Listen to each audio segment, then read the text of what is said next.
It's that time of year again. The 2025 Tesla Model 3 models are here. If you haven't seen the revised lineup, there's a brand new Tesla Model 3 to be pretty hyped about. It's the new Tesla Model 3 long range rear wheel drive, and you can buy it right now across the globe. It has a petrol car like range and is available at a super cheeky low price too.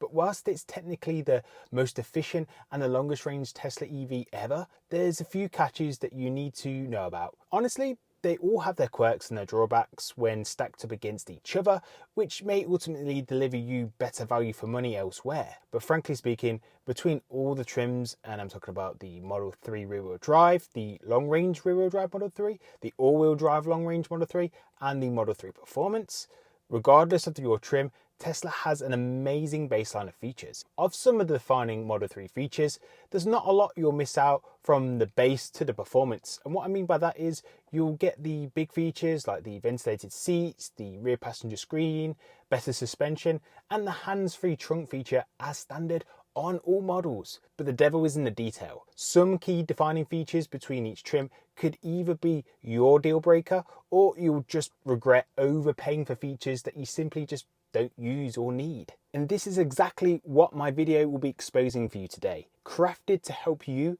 draw your own distinct line between each trim to ultimately find which trims have deal-breaking features to you. Rest assured, I've successfully helped many others make this decision before. As Tesla update their models frequently, I too have been able to make and refine my own comparisons to stand out and differ from other creators, for which I have likened my take as bringing the comparison to life and taking it beyond just comparing specs. I don't even have a referral code that you can use, but if you are going to press ahead with this, make sure that you get a friend that does have a referral code to save yourself £1,000 or $1,000 off the list price of that new Tesla. So if you're looking potentially at buying a new Tesla Model 3, you'll see that even if you've never owned an EV before, my comparison will help you understand what the real world range will look like for each trim, and if the extra charging speed is warranted for your truly unique circumstances. So for example, an hour in time saved charging over a year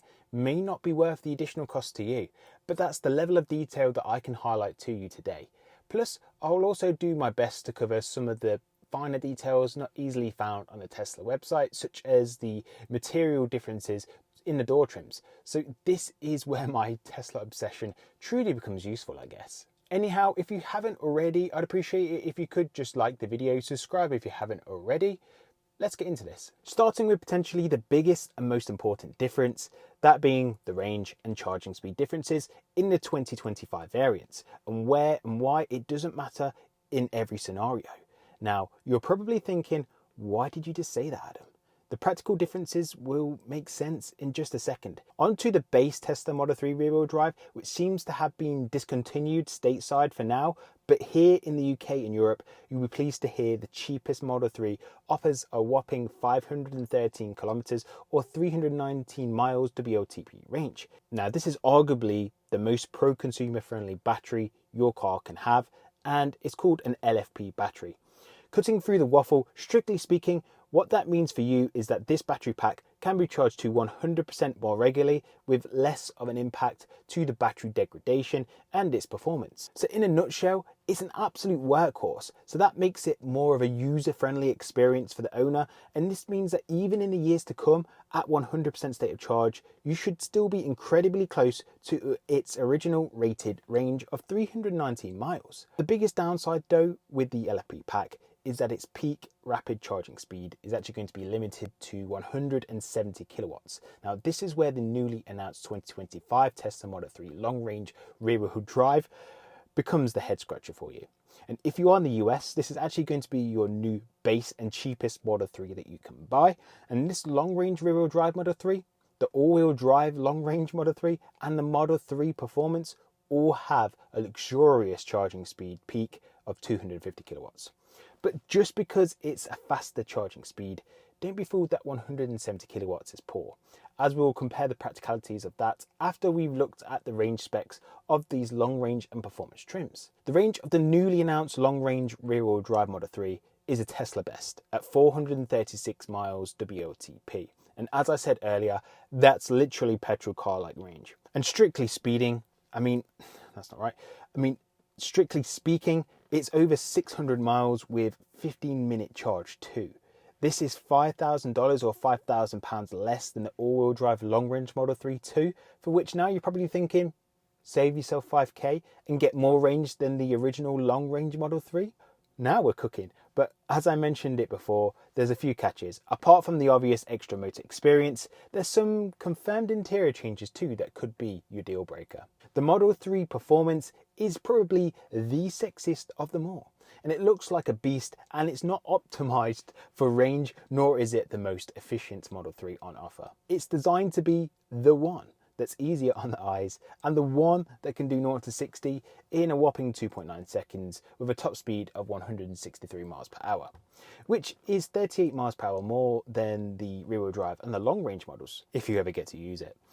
Range for the Model 3 performance is only going to be 9 miles more than the rear-wheel drive at 328 miles WLTP, but it has the same 250 kilowatt charging speeds of the longer range models. Just touching on the practicality point before I actually show you the real case scenario that may actually help you draw the line in the sand for each model beyond specs, and that is that the long range variants and the performance models, just day to day, Tesla are actually going to advise you to charge your car between 80 and 90% just for everyday driving, unless you know that you're going to need a full 100% of the pack, for which you can absolutely use it when you need to. Therefore, at 100%, you do gain another 118 miles range with the long range rear-wheel drive Model 3, but there is that little bit more battery care in mind over the LFP rear-wheel drive Model 3 when it comes to charging the vehicle at least. The rapid charging speed is also much higher at 250 kilowatts, therefore reaching and maintaining higher charging speeds are possible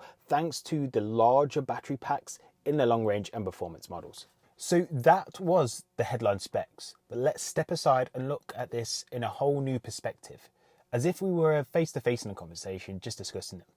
In practical terms, what does this all mean and which vehicle is more suited to who, when and where? And just on range and charging speed alone. Well, if you're in the UK or Europe, you'll be pleased to know that the Tesla Model 3 rear-wheel drive trim will be suited for most people, especially with home charging overnight. In fact, it's agile enough to deal with day-to-day trips and the occasional trip with absolute ease. The range and the actual charging practicality receipts on this are going to be coming, so stick with me here. Don't be of the mindset that the base rear-wheel drive Model 3 is just suited as a city-only car. It really can very much handle the road trips. Where the true difference between this and the new long-range rear-wheel drive Model 3 will be felt is how often are you going to be completing those round trips of over 319 miles. And this is where that extra range of that long range will be felt. But here's the overlooked part of this. Where will the extra charging speed be felt most? Personally, as an average driver myself, I simply don't complete over 300-mile road trips here in the UK often. And I think doing 436 miles or even 600 miles daily is a very niche requirement here in the UK for sure. For which is why an average driver like me will just use a supercharger only a handful of times over the course of a year. So the 5k price tag difference in cost, it's just not going to be worth it for me, even with the lower range and slower charging speeds. What you're about to see is the time saved from the slower charging speeds and having to charge in the first place simply does not justify the price tag difference for the average driver. To back up my claim here, I have an example of how I can confidently say this about my own circumstances, but also how you can work this out yourself for those long range trips that you do frequently. So if I was to do a 612 mile round trip, for which I never do, but will do for this actual simulation, how much charging time do you think the all-wheel drive long range would save you over the rear-wheel drive Model 3? 10 minutes, 30 minutes, an hour maybe? This prediction is based on some fleet data too, so it has some real-world substance to this, and not just the official specs. And that's thanks to a better route planner, by the way, for this simulation. The answer is that it saves you just 26 minutes in charging and an additional charging stop.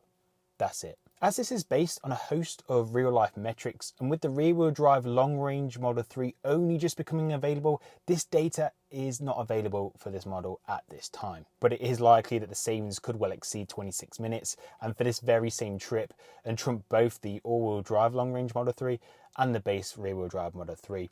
probably quite comfortably. Now, turning this back to you, how often do you complete a similar 600-mile trip across the year? Say it's 3 times a year.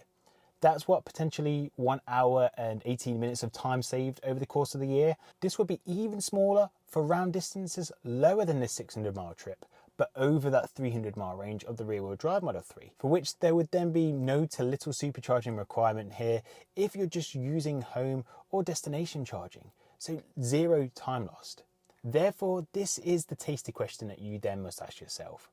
Is that time saved worth the price tag premium? And when it comes to range and crucially that charging speed, that's the underlying decision here, and only you can answer it based on your own unique circumstances. So how can you project or simulate your own comparative answer for your own road trips? Well, copying what I've just done is no secret. You can literally bring this to life yourself and just do the very same analysis for your own crazy circumstances. And I've used a free app, and it's actually available via your web browser too. It's called A Better Route Planner. And full disclosure, I'm not sponsored in any way by them. I'm literally just showing you a great website to help you understand the range and charging speed capabilities here. And even after you've calculated it, for most people, I think you'll be surprised by the rear-wheel drive Model 3's practical, usable range here. But for the business users that do occasional daily stints over 300 miles, the new Model 3 long-range rear-wheel drive, followed by the all-wheel drive long-range Model 3, will probably be your default selection, thanks to its monstrous range and fast charging speeds being leaned on more frequently. Now, the performance model, you may ask, I totally left that out, and that's for good reason. And there's also a little surprise here. On the same comparative trip, it took just 9 minutes longer to charge than the all-wheel drive long range. But your usable range is ultimately lower, so over a large distance it will actually start to fall back. Remembering you're buying more for performance here and not range, but still it proves to be quite capable in this circumstance. Food for thought perhaps? More on this later. Moving on to the exterior and the interior changes. The single and only difference that you will notice to the naked eye for the exterior of the vehicle, discounting the wheel trims and the performance model, is simply a badge at the back of the Model 3 stating that it has a dual motor. Literally, there's no other difference from the ground clearance to the looks of the car to the naked eye at least. The performance model, on the other hand though, every angle that you're going to see it, it's just pure aggression. It has air grills on the front bumper, a splitter, new rear diffuser, new spoiler. It literally sits lower than the rear-wheel drive and the long-range Model 3 trims as well. The colour options remain the same as do the wheel options, apart from the fact that the Model 3 performance trim will use 20-inch warp wheels as standard. The interior is where the kicker for the rear-wheel drive long-range Model 3 and the base rear-wheel drive Model 3 will be felt most. So if you're dying to know the difference between the all-wheel drive long-range and the rear-wheel drive long-range, this is the key difference. Just like the base rear-wheel drive Model 3, the long-range Model 3 rear-wheel drive will also have partial premium interior. The all-wheel drive long-range Model 3 has the premium interior package. Now, if you're wondering what the partial and the premium difference means, well, the first being that the sound system is worse. The all-wheel drive long range will have the superior dual amplifiers and the dual subwoofers with a total of 17 speakers, compared to a 9-speaker and amplifier setup for the rear-wheel drive trims. The only other difference with the partial premium interior will be the door trims, which is just here. They have a different material than the all-wheel drive long range. This is more of a not as exciting fabric material type. But if you've opted for the optional white interior, that difference looks to be mitigated though, so it's kind of a way around it. Otherwise, there is very little difference between the trims. The Model 3 Performance gets 2 exclusive features over the rear-wheel drive and long-range variants, and that's these sporty seats. They have a carbon fibre-like weave. The sporty seats really do look the part now. So before we head to the conclusion, there are some other differences that you should be aware of that don't necessarily fit into previous segments of the video. The first being that the all-wheel drive long range and performance trims are dual motor variants, therefore it will be more refined to drive in those wintry conditions than the rear-wheel drive Model 3s. Plus there is a sizable increase in the acceleration speed in the long range Model 3 and more so for the performance. And as mentioned before, the 163 miles per hour top speed is also exclusive to the M3P. The other three trims have a restricted top speed at 125 miles an hour. Tesla also provides a more favourable warranty term as well for the rear-wheel drive and all-wheel drive long-range and performance Model 3s on the battery and motor side. The general warranty is the same though at 4 years and 60,000 miles all round. Therefore, having the long-range variant or the performance Model 3 does actually enable you to rack up an extra 20,000 miles more within the 8-year battery motor warranty period. I know some of you do prefer the extra comfort of having that additional warranty, so whilst it is a boring topic, it is a noteworthy difference for sure. Finally, the acceleration speeds do differ between all the trims, each trim seeing 0 to 60 times drop from 5.8 to 5 to 4.2 to 2.9, which even the base Tesla, I'd argue, is no slouch. So to conclude, which Tesla Model 3 is better for you? The 2025 Tesla Model 3 Performance, the Tesla Model 3 Long Range All-Wheel Drive, the all-new Long Range Rear-Wheel Drive Model 3, or the Tesla Model 3 Rear-Wheel Drive?